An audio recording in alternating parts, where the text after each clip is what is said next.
Good morning, everybody. I hope you guys are doing all right. I hope you're having a good weekend or you had a good weekend. Um, I got an email last night that the homework was not accessible. Did anyone else have that issue? Yeah, I couldn't find it anywhere. That's okay. Well, then I think what I'm going to do is correct that, and then I'm going to give you guys an extension until Monday because that's not really fair of me to say, hey, you have a weekend, and then say, just kidding. Um, so Thank you very much. I got what the equivalent of one emoji, but that would be a hand emoji, I guess. So okay, two. Um, all right, so that's what I'm gonna do after class. But before we get started, or actually no, to get started, I'm gonna give you guys a data set here.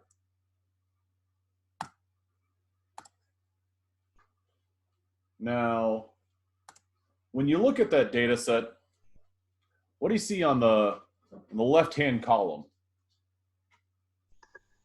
It hasn't popped up yet. Okay, It's just a black screen. it's just the Oh, black screen. no, it's there. It's there. Okay.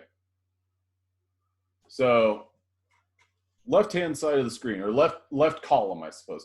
I'm sorry, but Catherine, did you just drink chocolate milk? Okay, No, it's coffee. okay.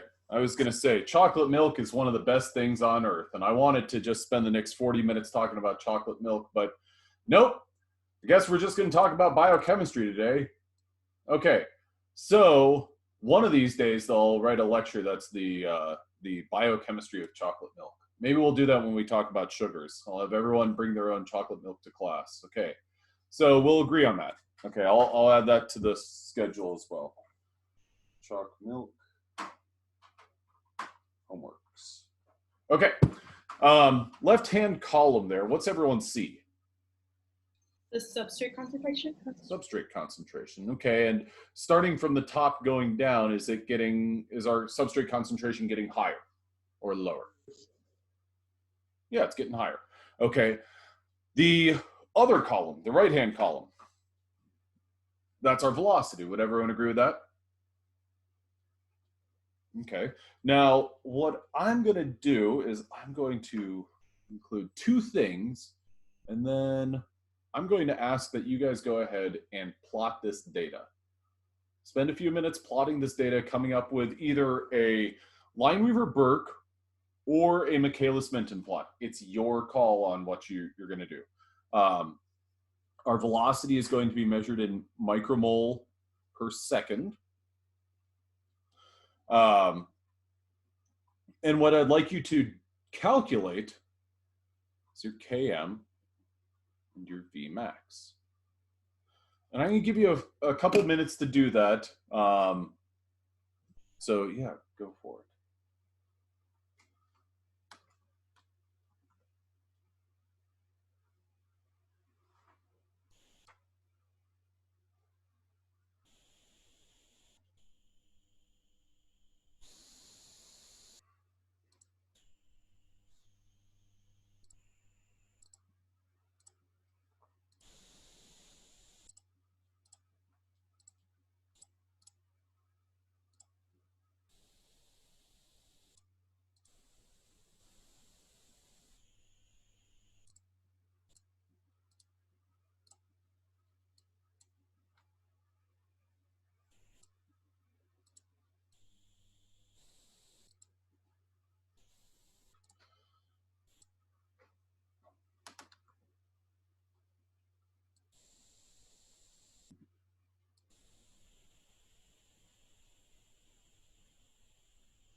Do you think about 2 minutes or 4 minutes would be needed?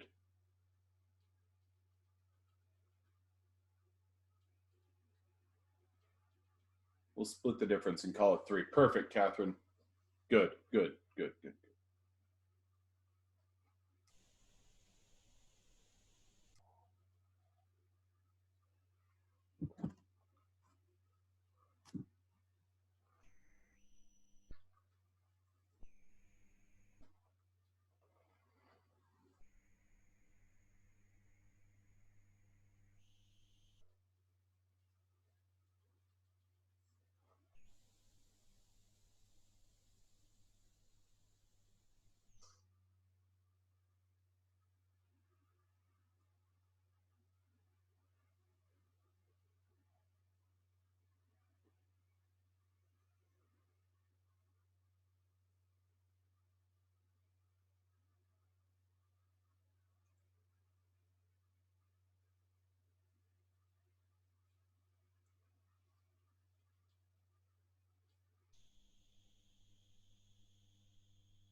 All right, does anyone have a Vmax or a KM for this?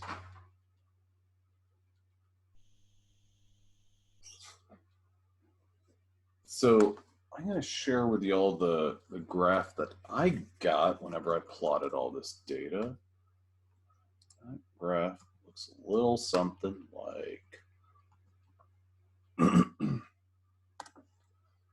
like this right here. Oh, invisible there. Let's see if I can paste it. Paste it as a picture. There we go.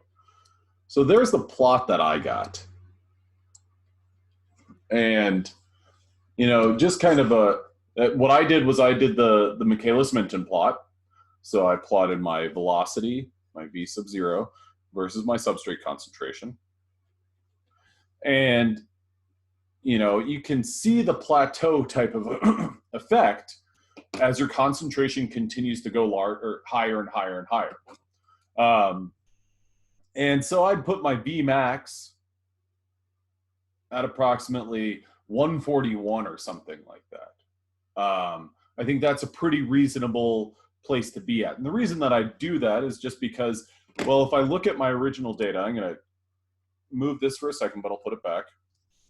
I can see my velocity goes from 139 to 140. Okay, so I wouldn't really expect it to go considerably higher than that. Now, with that said, let's look at these two numbers right here. So these two numbers tell me, what would that be? 0.002 and 0.01. So the difference, does everyone agree with those two numbers? So the difference between this concentration right here and this concentration right here is 5x. Is that right? Yeah, that's 5x. So I've increased the concentration 5 times, and my velocity only goes from 139 to 140.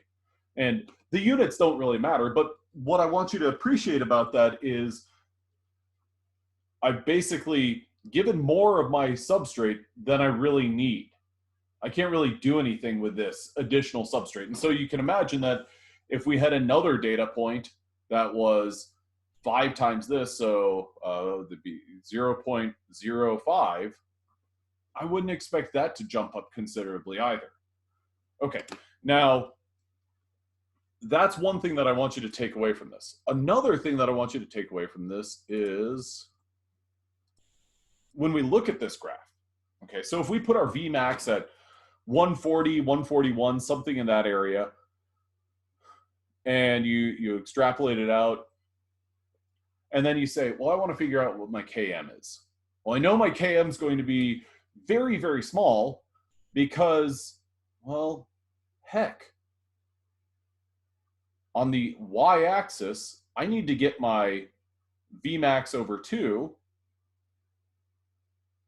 and that'd be about there. But in order to solve my Km, or solve for my Km, what I need to do is be able to look at and track this coordinate on the, or track that coordinate down to my x-axis. So I'd actually be able to come up with a concentration. Does that make sense? And your eyes do not deceive you when you look at this and say, I can't make heads or tails of that. That's a very, like, it's very, very combed in. It's very, very narrow. Like all of these data points are almost stacked right on top of each other. So that does present a problem with the Michaelis-Menten plot. Now the Lineweaver-Burk plot, you get your intercepts to solve for your Vmax and your Km.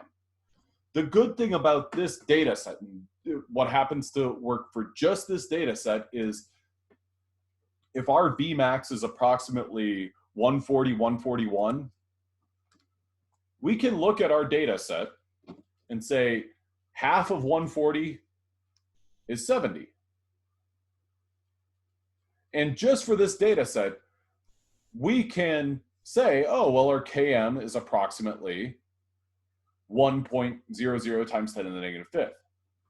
Now, I say that is unique for this data set because you're not always going to have that many data points that give you, or that are half of your Vmax, or yeah, that correspond to half of your Vmax. But what I want to illustrate here are some of the challenges that are presented with a Michaelis-Menten plot. Okay, does anyone have any questions about this?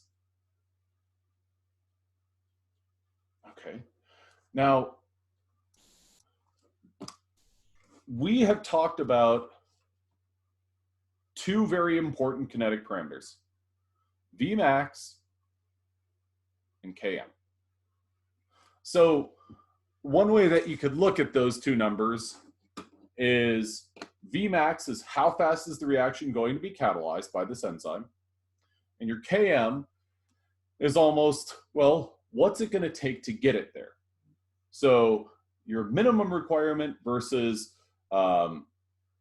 it's almost like a performance or something like that. How fast can your Vmax possibly go? And those are two valuable parameters, but there's another catalytic parameter that we look at, and that is known as Kcat. Now, a Kcat, or our Kcat, is something where we are looking at, or this is referred to as our turnover number.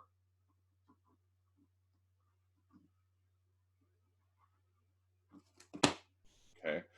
Now, what that is a measure of number of substrate molecules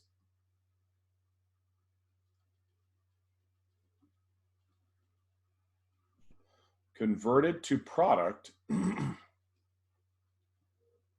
per second.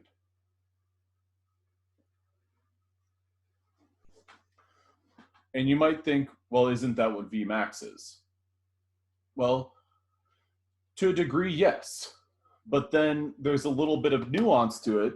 And that is because with our Kcat, what we're going to do is we're going to relate that to Kcat equals Vmax over our enzyme concentration. Okay. Now, before we go into this, I want to show y'all this picture of an enzyme that I'm really good at drawing. Oh, it's such an amazing enzyme that if you go and look up the protein data bank, you'll see representations of proteins, and they'll all look pretty good, but none of them will really capture what I've captured with this illustration. This looks a little bit like a Ms. Pac-Man, but that's actually what enzymes look like in every living cell. So if you ever get like the opportunity to look at something on a single molecule level, you're going to be like, wow, I did not know that in my body, it's just a bunch of Pac-Mans. That's so cool. I've learned so much. Some might say that this is an illustration and what I was just sharing was my theory on existence. But, you know, potato, potato, and everything. Okay, so let's look at that Ms. Pac-Man mouth. Does anyone want to take a guess as to what that illustrates? The binding site. Binding site, yeah. Active site, catalytic site. All of these are good terms. So we're gonna go with active site. Okay. Now, this is enzyme A. Let's go with enzyme B. Very similar to enzyme A. This is another structure that I'm really good at drawing. And I know that the Nobel Prize was just awarded, but that was for chemistry. The Peace Prize hasn't been yet. And my contributions to drawing proteins, I mean, I don't want to sound boastful, but I think it's worthy. Sure, some people are like saving lives, but this is grade A content. Okay, so again, going with the idea that we've got open Pac-Man mouth, or Ms. Pac-Man mouth, that's our active site. Are enzyme A and enzyme B the same? I mean, they're the same in that they have similar active site structures, but I would look at enzyme B and I'd say, my deductive reasoning skills have allowed me to conclude that there are but 2 active sites. Would everyone agree with that? Okay, so when you think about an enzyme binding to a substrate, well, enzyme B, that's really more of a, it's capable of binding to 2 substrates. Would everyone agree with that? So it's almost like you can't really compare enzyme A and enzyme B very easily. So saying enzyme concentration here might not be the best configuration or best representation. Instead, you're really looking more at active sites. Would everyone agree with that? Okay. So let's take our enzyme A and enzyme B. Now, if enzyme A and enzyme B both have a Vmax of 10 micromole per second,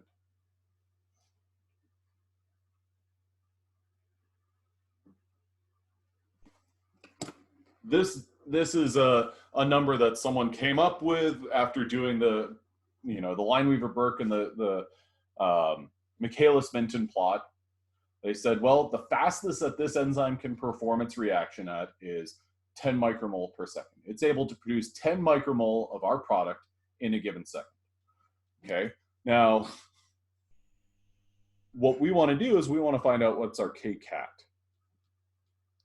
And so what we're going to relate that to is we're going to relate our Vmax to our, effectively, I'm going to put our enzyme concentration, but we'll make some minor modifications to that.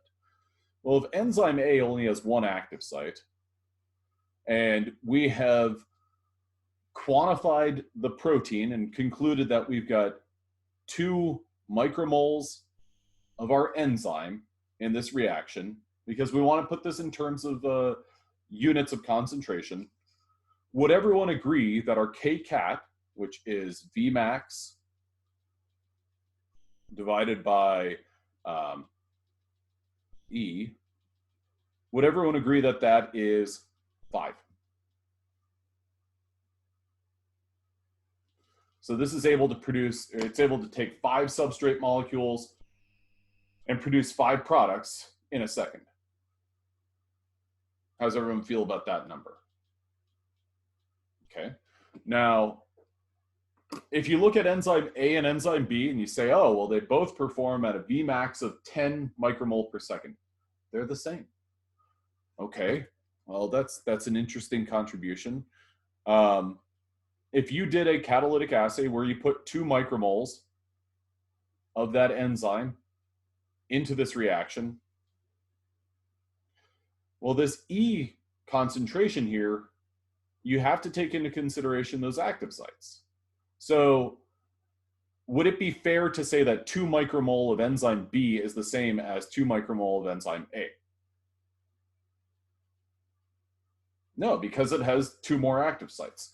So what would be a more reasonable way of looking at enzyme B?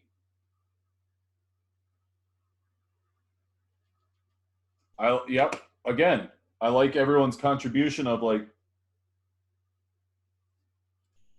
oh, is it 4? Yeah, I just got this scratch on my head here. 4. That's a very reasonable way of looking at it, because 2 micromole of that enzyme tells you how many copies, or effectively how many copies of that enzyme you have, but each one of those enzymes has 2 active sites. So really what you'd want to say would be 10 divided by 4. And so what you'd end up with is your K cat is equal to 10 divided by 4, 2.5 inverse seconds. Now, I know the first time that I saw K cat explained to me, I was confused, because I thought this doesn't make a lot of sense. I'm with the math. I understand 10 divided by 2 and 10 divided by 4. I feel comfortable enough with that. But what is this number trying to convey to me? Well, you have to think about the way that I've set this up. One thing is that I've set this up and I've set both of these enzymes with a maximum velocity of 10 micromole per second. Okay, so it's almost like enzyme A has 1 active site, so it has like 1 business end. Okay, enzyme B has 2 business ends, so it's able to perform the task that enzyme A does, but in 2 locations. So you would think if those active sites were equal to one another, well, enzyme B would perform at a 2-to-1 ratio. Okay, so it's entirely possible we will see a question that asks basically that thing. But keep in mind, the way that I set this up was the Vmaxes were equal to one another. Since the Vmaxes were equal to one another, what that says is they were both given the same amount of time, they were both given the same concentrations.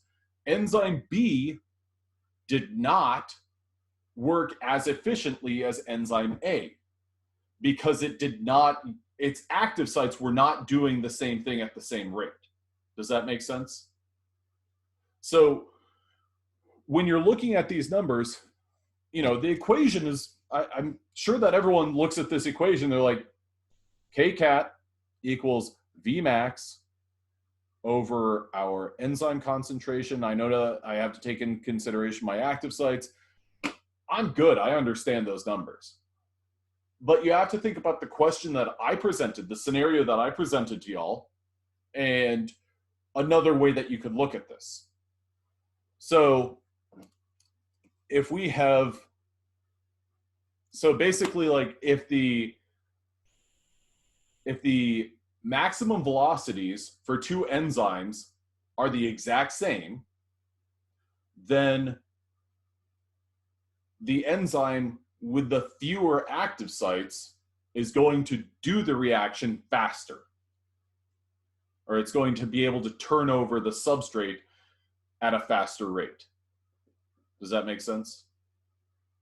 Because enzyme B here had to have 2 active sites going in order to reach that 10 micromole per second. maximum velocity. How does everyone feel about that? Okay, okay. So another thing that we look at periodically when we're evaluating an enzyme's activity is we look at our, just a second.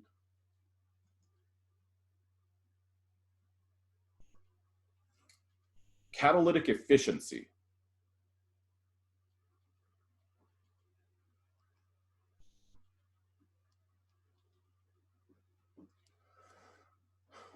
And what we do is we relate our Kcat to our Km. And when we're doing that, effectively what we're doing is we're comparing everything that goes with Kcat, so kind of the activity or the efficiency of our active sites, and we compare that to our binding affinity.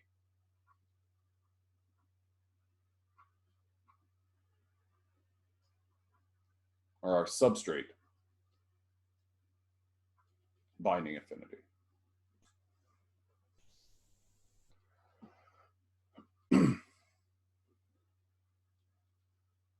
And so what this gives us the ability to do is effectively measure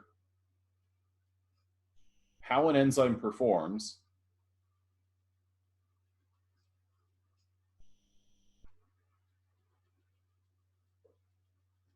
when a substrate concentration is low.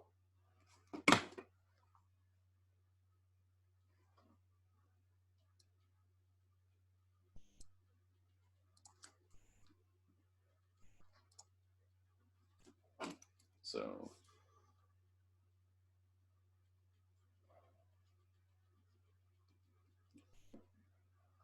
okay. Now, the next thing that I want to talk to you all about is I want to talk about regulation of enzymes. And there are a couple of different ways in which an enzyme can be regulated, or in ways in which enzymes are regulated. Now, if you're thinking about this from a biological processes, you know, one way that an enzyme's activity can be regulated is by at a transcriptional level. So if the gene's not transcribed, well, then the enzyme's not going to be active. Okay, but we're looking at this now as everything's been translated. The enzyme is out there; it's ready to go. Now, we've actually already talked about one regulatory mechanism or one means of regulation, and that is our zymogens. Zymogens are translated, and they're floating around willy-nilly, and when they are needed, they are cleaved. And when they are cleaved, then that sets a sequence of events in motion that gets them from a partially activated to a fully activated form. Okay. Now, another way that an enzyme can be regulated, or an enzyme's activity can be regulated, is through a means similar to what we saw with hemoglobin. So if you remember, hemoglobin was an allosteric protein. It existed in two different states, the T state and the R state. The T state was that tense, inactive state, and the R state was the relaxed or fully active state. Now, what I've drawn here is a T and an R to reflect that this rectangular shape is an enzyme in its inactive form. Down here, we've got a trapezoidal shape. For those of you who are good with shapes, I know I have a 4-year-old here. He's good with shapes. He knows them. But he's not here right now, so I can't ask him. So we've got a rectangular shaped enzyme, and then we've got our trapezoidal shape enzyme. Now, this is illustrating an enzyme that has basically two different portions or two different domains, two different regions. One is labeled C and one is labeled R. This gets a little bit confusing because I'm comparing the T state and the R state. So keep straight the state versus domain, okay? So a domain is a region of a polypeptide or a region of a protein. So this R right here indicates a regulatory domain. Now that regulatory domain binds a positive modulator, and it also releases that positive modulator. So whenever it binds to that positive modulator, the protein's overall shape changes. And when that protein's overall shape changes, what it's able to do is bind to the natural substrate. So what we had happen between this right here, where I'm putting a star, and here where I'm putting another star, is we had the binding of our positive modulator, which enables the subsequent binding of our substrate. Now, this active enzyme complex, enzyme substrate complex, is where we have bound to our substrate on another portion of our enzyme. This other portion of our enzyme is the C or catalytic domain. So that catalytic domain is what binds to our natural substrate, and whenever that happens, it's able to catalyze its reaction. Okay. Now, one of the ways that this can be kind of illustrated is with a regular or a multi-step pathway. Okay, so if we look at over here on the right-hand side of the screen, we've got a 1, 2, 3, 4, 5 enzyme pathway. This is the pathway, the metabolic pathway taking threonine to isoleucine. The first enzyme in this pathway, E1, threonine dehydratase, what it's going to do is remove water from a threonine molecule. And it's going to go through a number of different steps until you produce that isoleucine. That isoleucine acts as a negative feedback regulator of threonine dehydratase. This acts as an inhibitor of threonine dehydratase. I know the first time that I ever looked at any sort of metabolic pathway like this, it always crossed my mind as, well, threonine gets converted, or threonine goes through all these different steps, and isoleucine, the first molecule of isoleucine is produced, and it's going to put the brakes on everything upstream. And I was just like, as soon as that isoleucine is produced, everything stops. And it's not that simple, because this is all going to be concentration dependent. So it's not like one molecule of isoleucine is present and it puts a wrench in the spokes altogether, but instead, as the concentration of isoleucine continues to go up and up and up, at some point it will reach a concentration high enough to effectively stop this pathway from moving through. But effectively, this isoleucine is going to act as an allosteric regulator and act as an inhibitor of this pathway, and specifically threonine dehydratase. Okay, so the next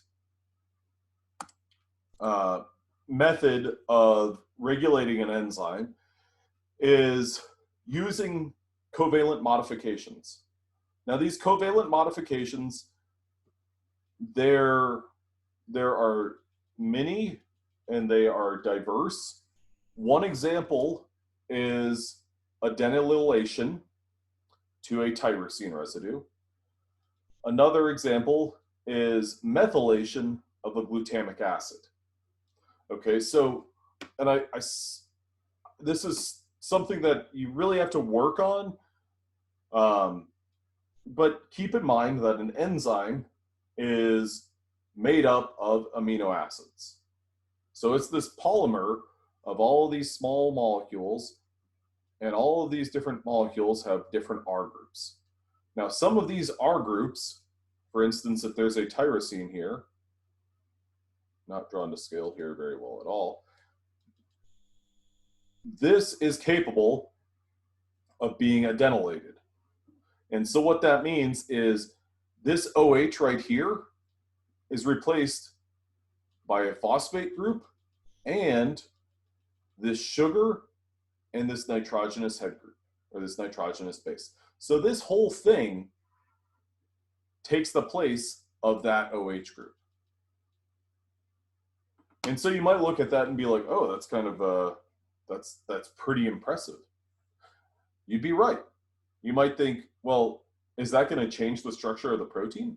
Is that going to, like, we just had an OH group on this ring structure, and now we're adding another ring, and then depending on the nitrogenous base, this adenine, that's going to be a pair of rings. So now we're adding a bunch of rings to this.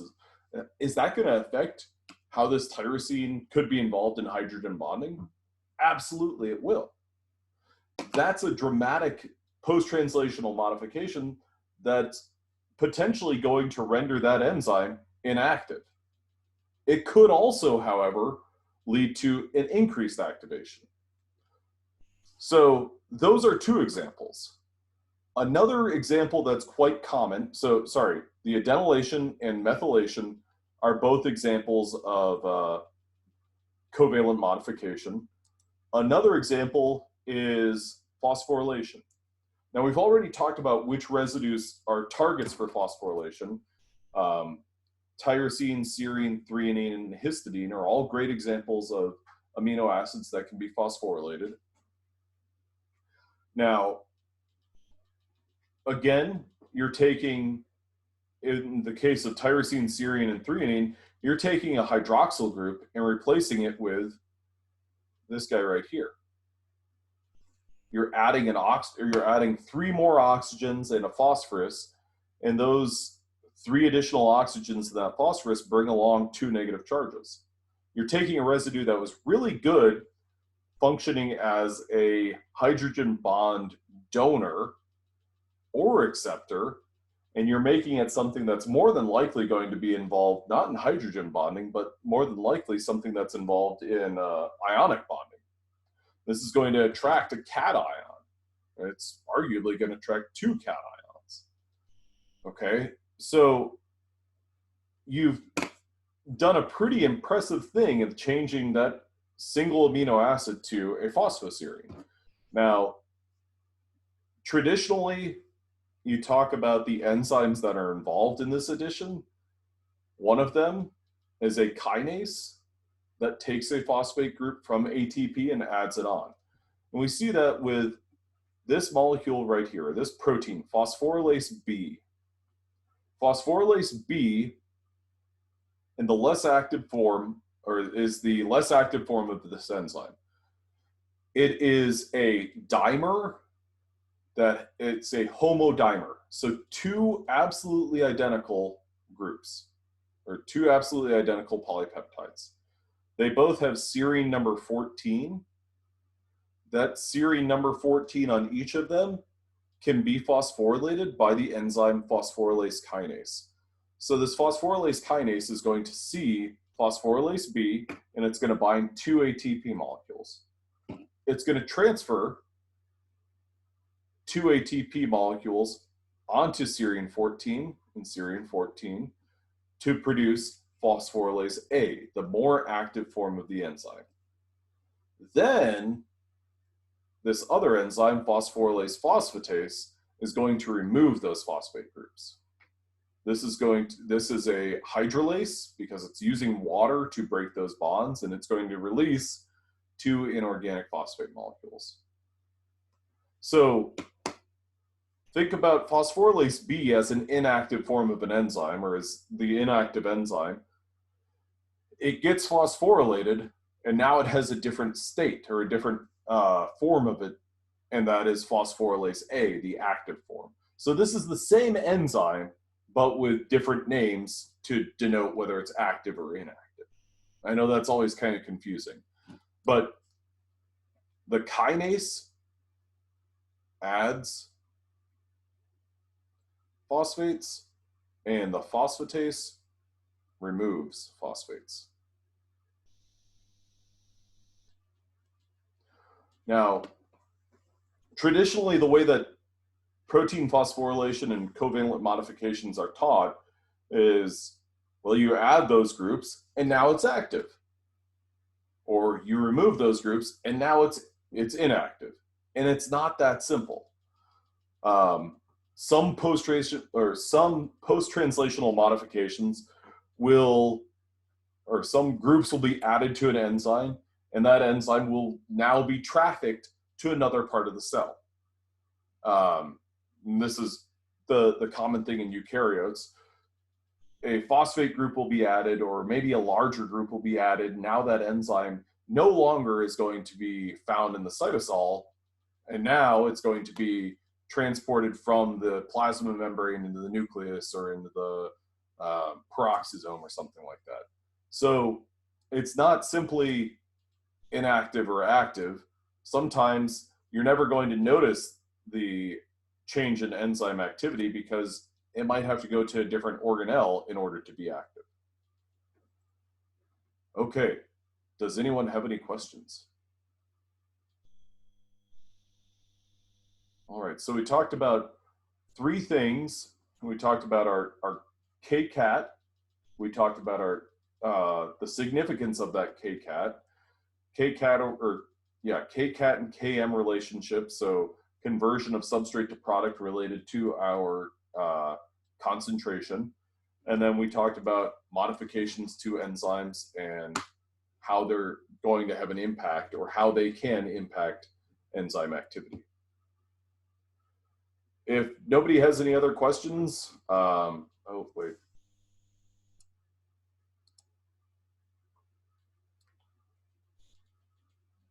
No.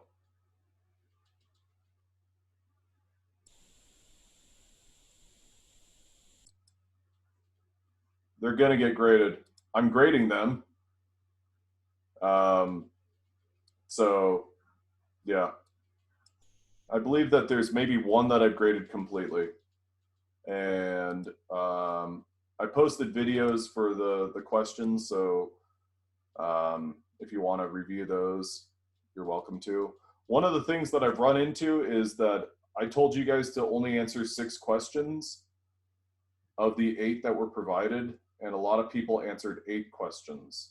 And so I've got to figure out how to reconcile that, because it puts the people who follow directions at a little bit of a disadvantage, because of the fact that if I graded out of 6, it wouldn't be fair to, you know, the people who answered all 8 questions and got partial credit on all of them. And then to grade that out of 6, then if I graded everyone's out of 8, that also would not be fair. It also would not be fair for me to arbitrarily say, oh, well, this person answered 8 questions, but they got these 2 right and these 2 wrong. I'm going to drop the 2 that they got wrong. It also would not be fair for me to say, well, I'm going to drop the 2 that they got right.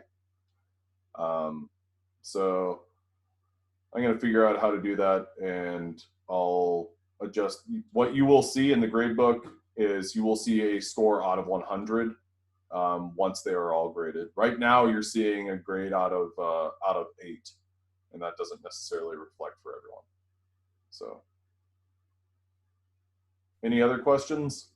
I have a question about the quiz. So is it going to be during class hours, or is it going to be like you have an hour, take it anytime throughout this day, or? I'm going to give you guys probably until like 5 p.m.